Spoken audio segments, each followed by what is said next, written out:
Hi friends, ரீசெண்டாக எங்கள் அம்மா வெயிலாக இருக்கனால கரும்பு ஜூஸ் வாங்கி தரேன்னு சொன்னாங்க. நாங்களும் உடனே கரும்பு ஜூஸ் குடிக்க வந்துட்டோம். எங்கள் அம்மாவும் அண்ணன் தாத்தாட்டு 3 கரும்பு ஜூஸ் நானும் ஒரே சிரிப்பாக தான் இருந்தேன். அடுத்து கொஞ்ச நேரம் நிற்கும் போது கரும்பெல்லாம் எடுத்து மிஷினில் ஸ்டார்ட் பண்ணாங்க. ஸ்டார்ட் பண்ண பிறகு கரும்பெல்லாம் எடுத்து அரைண்டு அரைச்சிருந்தாங்க. நாங்களும் அதை பார்த்துட்டே இருந்தோம். பார்க்கும்போது அம்மா எப்படி இருந்து அடுத்து அதையும் கொஞ்சம் அப்படி அரைச்சிட்டு இருந்தாங்க.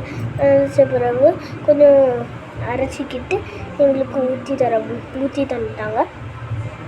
நாங்களும் அதை குடிச்சிட்டு ஜாலியாக இருந்தோம். எங்களுக்கு கரும்பு ஜூஸ் ரொம்ப பிடிச்சிருந்து. நீங்களும் எப்படி குடிச்சிருக்கீங்களா? எனக்குலாம் கரும்பு ஜூஸ் ரொம்ப பிடிக்கும். நீங்கள் குடிச்சிருக்கீங்களா? வீடியோவை லைக் பண்ணுங்கள், ஷேர் பண்ணுங்கள். எங்களுக்கு அப்போ கொஞ்சம் மோட்டிவேஷனாக இருக்கும். தேங்க்யூ, பாய் பாய்.